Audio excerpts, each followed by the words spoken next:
Here comes John on the pickup with the first pallet of some new bulbs. Nice lad, John. He's also in his 50s. He's got a roll-up permanently attached to his bottom lip. Wears these weird leather clogs, roll-up jeans and a big grey woolen jumper under a jeans jacket.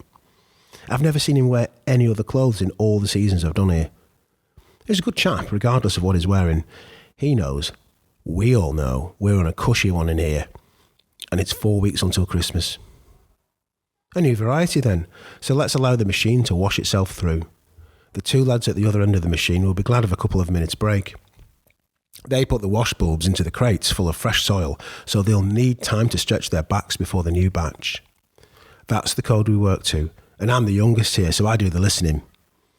They're a funny couple, daft, always joking about with each other, and looking like they've escaped the 1950s with their quiffs, long blue work jackets and neckerchiefs. Both are going to retire soon. All of my colleagues here do this job for fun in a way. No one's ever got any massive ambitions to improve themselves or whatnot. And they're a really nice bunch because of it. And I like them, and I'm certainly not going to piss on their chips or mine. So I'll give them a break between varieties and count 5 revolutions of the partitions and the band. That allows any straggler bulbs and dirty chemical slops to slosh through the machine. 1, 2, 3. Okay, time to get the top crate of the new variety ready to chuck in. Now the trick is, you get hold of the middle of one of the top crates of the stack. You gently tug it loose, so you can get both hands underneath each side of it. Then you gently lift the crate towards you, edging your hands along the bottom rim and slowly bringing it down in front of you. Not above you, no way. If that falls on your head, you can knock yourself out or break your face. They weigh up to 15 kilos, these things. There's the 4th revolution. So now, back to the normal routine of rolling the bulbs out onto the band. Gently does it. These ones are darker, almost purple. They won't bounce away off the band as they're lighter, but they've got these long, tangled roots that are wrapped around each other. So I'll need to shake the crate to make sure they all come out. You know, if my rib wasn't giving off annoying twinges every few seconds, I'd be using this as a way of keeping fit. Good for your pecs and your lats. Means you can eat anything too and not put it on. That bastard Swiss twit, he fucked me up in that regard. Why did we hang around with him at that festival? Christ Jesus, Robbie Williams is on the radio again. Another thing about working on this machine, you can just about hear the radio. It's not like the packing machines. They make a clanging white noise, and you might as well wear earplugs. Now, with this one, the noise is steadier. A throbbing hum and grind means you can pick out the songs, and now it's fucking Robbie Williams with his new single, and yes indeed, why should I suffer in silence, seeing I've heard this one already today, and it's not even first break. We were in Leiden looking for some clothes about a year back, and one of those cocky young sales lads who strut around shops doing nothing was watching a telly here, watching a Robbie Williams video. Anyway, he turned to me and said, "Robbie Williams is hot right now," and then turned back to watching the telly.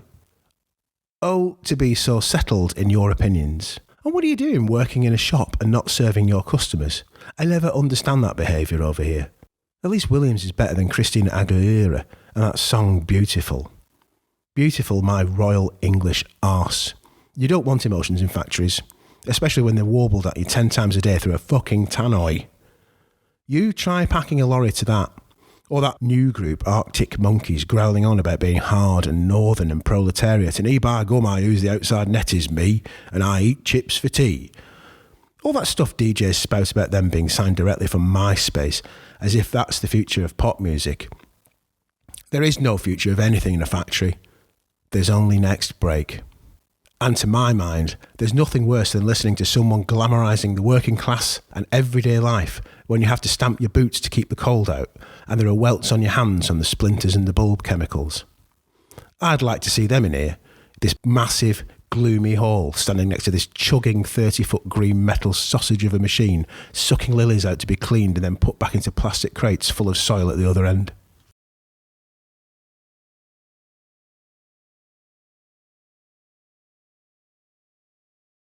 I woke up thinking I was dead. Like I was underground. But that was like some mad dream. And when those people pulled away their coats, I gave them a fright, so I did. It was grand of the staff to let me crash in the bar after closing. Had a great sleep and a few wee coffees from the cleaner at 6 and a wash in their shower round the back. I think they reckon they could have got into real trouble for nearly killing me with throwing those coats on me. Mental. It reminds me of Wee Terry with his story about how he hates Freddie Mercury because when he left the Tools in London, he got a job working in a distribution warehouse and a huge stack of Freddie Mercury CDs fell on his forklift. Imagine being stuck under loads of Freddie Mercury CDs, Freddie's face staring out at you.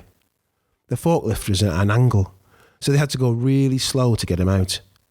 After a while, he had to shut his eyes so he didn't see that face looking at him like Big Brother. Imagine death by Freddie Mercury. Well, I did relatively all right on the money yesterday due to my unfortunate incident, shall we say. Everything is so feckin' expensive since the euro, doubling overnight. Why is that? I mean, surely admin costs to switch from one decimal currency to another can't be such a trouble. But you never know in this country. There's always some excuse or other. You're paying cruel money for everything here now. At least they got the introductory coin back for here for free. Ireland's mad, so it is, charging people for that pack of euro coins. Everyone else got them for free in Europe. You'd think with that Celtic tiger hullabaloo would at least mean giving its citizens something for all the charges ahead. Charging for money. It's a sort of trick the fucking Brits would pull on their own people, God love them. Something's not right.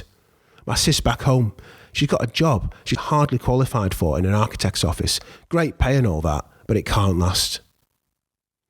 I wonder what happened to the Welsh biker. We lost him early doors. He's always on the scout for something, has a spoon and a small knife in his cap. What's that? The wannabe pissed on a heron? No way. But he's a wee bit uptight. I bet he's made that up. It doesn't sound like him, if I'm honest. I think he feels no one really trusts him. I say, if he wants to do something with his life that doesn't fit with other people, fair play. Leiden's grand out today. I always love Leiden on a Sunday. Bit quiet and dreamy, you know, especially when there's no tourists.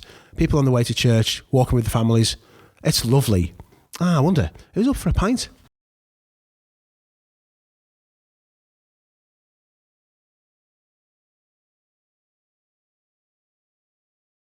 I heard you used to work at the Groenhoordhallen in Leiden. I haven't been back since I retired. The speaker, Arie, is a grey-haired, thick-set man wearing a knitted grey-blue jumper and brown slacks. His scuffed and creased slip-ons somehow go well with a drooping teddyboy quiff. He's rolled up his sleeves and his crossed arms show an anchor tattoo on one and a crude drawing that looks like a turtle on another. Arie smiles as he turns to me, his eyes half closed. What about you? The circle of eyes is now upon me, checking how I will navigate the day with the meagre Dutch I can muster. No one in here is in any way looking to catch me out, but there is an expectant feeling in the room that it's time for me to become part of the fabric, to adapt to family conventions that have been laid down over the decades. There will be no English spoken, only the odd phrase, which will be the cue for some gentle collective laughter and a set of platitudes about the British.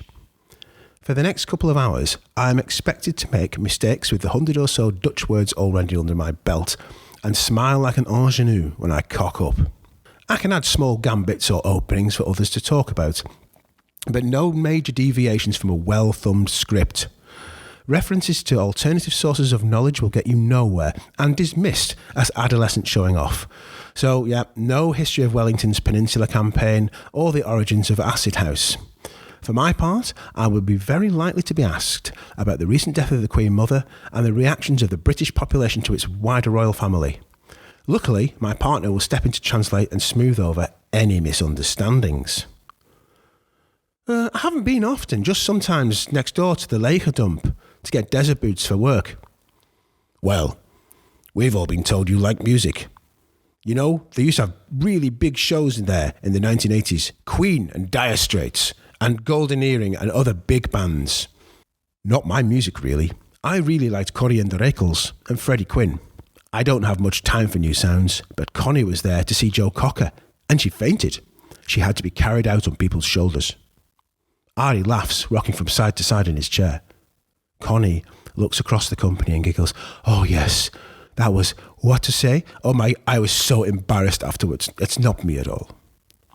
Plump, self-assured, and dressed in a shimmering purple trouser suit with a viridian scarf tied artfully at her neck, she throws her long, slightly rough hands up in mock horror. She is a busy woman, it is said, making bouquets for a number of florists in the area and for a devoted band of private customers. Apparently, no one in the Bollenstreek or in Leiden and its surrounds can make bouquets like Connie, and because of her quick wit and good business sense, she's done all right. We'd see her now and again walking through Leiden's Saturday market, her face set in a no-nonsense mask, her sharp, bright eyes looking disdainfully at the fruit and flowers on the various stalls. Once we'd seen her popping out of her hairdresser's on the Breestraat after having her cast iron perm reset, nose held in the air.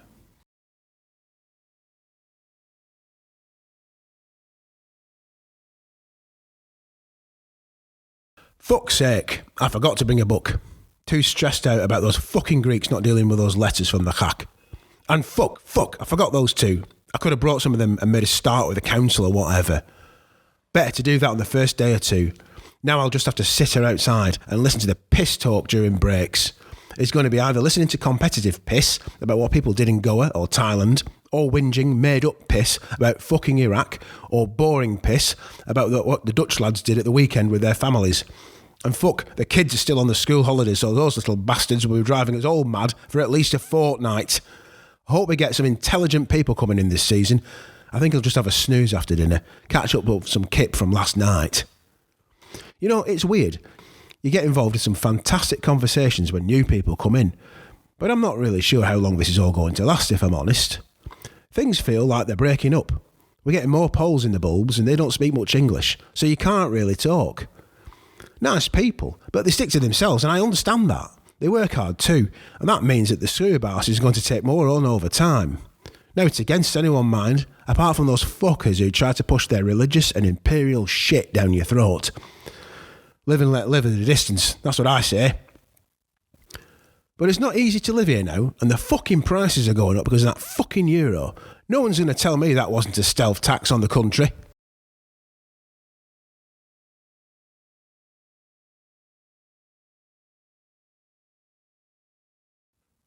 A free day. It was supposed to get hot later. How about a bike ride out of the city towards old haunts? We hadn't spent much time in the area over the last few years.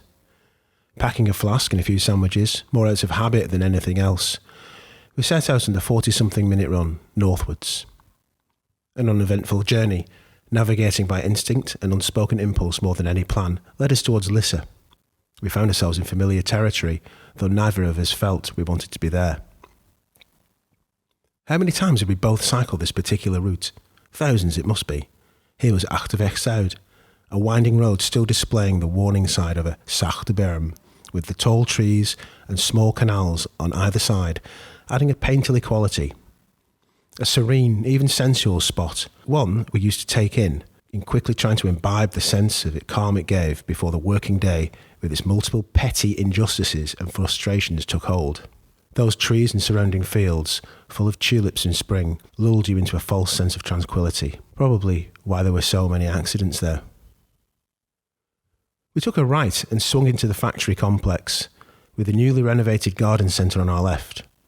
Long, plastic-coated advertising tarpaulins, fixed horizontally to the new iron fencing, advertised some aspirational inanity related to buying plants. We hadn't been back since the huge fire burned down the original. The old jungle-style cafeteria, with its bamboo decor, was surely gone in favour of something more up-to-date and less problematic. The immediate view, a complex of squat, flat-roofed concrete and metal buildings with their prominent funicular air vents, looked exactly the same at first glance. As did the parking space outside the loading bays where, since time immemorial, tens of black plastic crates would be ranged out in rows on the tarmac. These rows were depleted now, but some were still full of nondescript, wind-blasted grasses or trees. Others housed single threadbare potted plants, all hanging on in hope of deliverance, like lost luggage. We swung right along the front of the complex. The door to one concern was open for business, but no activity disturbed the shimmering stillness of the day. The only signs of life were the trails of newly mown grass that snaked over the expanse of the lawn facing the road. The hum of the mower tractor could be heard in the distance.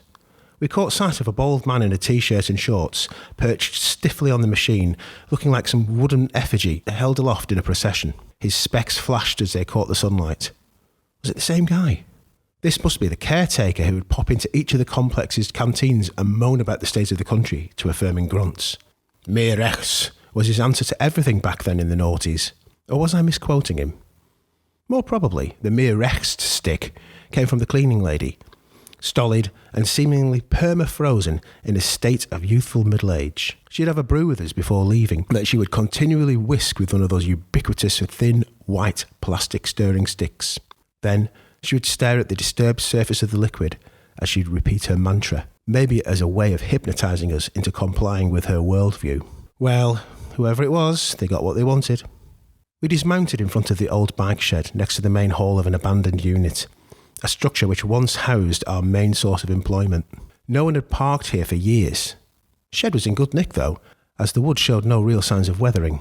A bank of weeds and moss, germinated by years of slowly migrating grass cuttings, soil and husky detritus from the chestnut trees, had slowly formed where the roof's cover gave way to open air. This greensward extended from the shed to the outer entrance of the main hall, with moss slowly forming a layer on the bottom corrugations of one of the galvanised iron wall claddings. A profusion of giant ferns and grasses sprouted upwards against another wall, which once protected a line of flower beds. Both species were now happily engaged in kicking over the remnants of the fancy varieties that some of the lads who'd worked here used to cultivate. The only other plants to enjoy this state of unrestrained verdancy were two ginormous box hedges, to which someone had recently given a perfunctory trim. This invasion had also conquered the parking spaces allotted to the bosses and sales teams, the heads of the metal name plaques just about visible to us over the swaying grasses sprouting through the paving. By the bike shed was the door to the hall. It showed signs of weathering, the dark grey paint had been scuffed, the hinges rusted. At the intersection of the jamb and wall, a drilled-in rectangular iron bracket and attached hook had once served as a method of keeping the door open. Someone had placed a plastic yoghurt pot in the bracket's aperture, doubtless to serve as an ashtray whilst having a crafty fag, the door providing cover from the office window and the side window giving a good view of the factory floor. Molecular remnants of roll-ups, various dead insects and countless unnameable forms of algae now formed a membrane on the rainwater the pot had collected. Peering in, one could see the cavernous hall, the floor markings still showing where to walk. The white silhouette of a man walking towards the exit was painted on the concrete.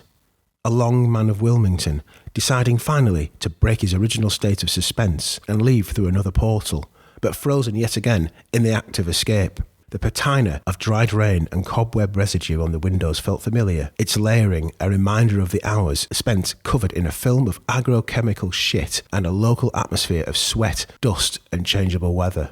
The sun now flooded in through the loading bay doors, looking in through the dirty glass, which also reflected the image of the chestnut trees on the lawn behind. The combination of these reflections, the still active strip lighting, and the sun's rays made everything look like some vast yet undisturbed Eden, maybe one even only discoverable in a dream. Huge heaps of chopped logs piled in the corner of the space added to the fantasy of a lost arboreal paradise. Across the yard, the main door to the canteen was shut. Going by the shallow compressions and ruptures just south of its handle, someone had once tried to force this door open. Maybe the stickers in the window stating Deelnemer collectieve beveling Lisse held little threats to the desperate. Its ugly, dull bluish-purple colouring was only noticed now, after 20-odd years, not just a door to quicker go through whilst turning your mind off for another day, but a repellent one that had scorned those who'd passed through and simultaneously demanded to be ignored. A door that still gave off bad vibes. A few steps to the left led to the entrance to another office complex. This one was accessible via a double door with large glass panes and sturdy white-painted wooden frames. A small sign was placed to the left of the handle, signalling the command "Trekken," one laid out in bold, sloping black letters on a metallic effect silver plaque. This more inviting aperture was the way to the main office spaces shared by 3 companies, including those of the export company that shipped lilies to Italy each winter. Squinting through the glass, we could see the reverse command of the inner door, "Duin." all nicely ordered. This space had been the preserve of those who'd sat on their arses for a living. A heretofore lost memory bubbled up to the surface to remind us that one only went in through these doors at the end of a season to shake the boss's hand, or when summoned for some misdemeanour or irregularity that the Thereabouts couldn't deal with. The offices could also be reached via the canteen door, but any attempt to go that way was often policed by the Thereabouts, who took a very dim view of anyone looking to circumnavigate the hierarchies of labour. Looking at these doors, and the Byzantine working codes they once suggested, we realised that the simple act of remembering all this stuff was proof of the importance we'd given to this collection of buildings. How big and fantastical these inaccessible interiors and the activities they once housed now seemed in our minds. Memories of these spaces had grown and taken on distorted forms in dreams as the years went by. And, fucking hell, what a waste of time all that worry around manual labour seemed in retrospect. All the information we felt we had to process to survive a working week.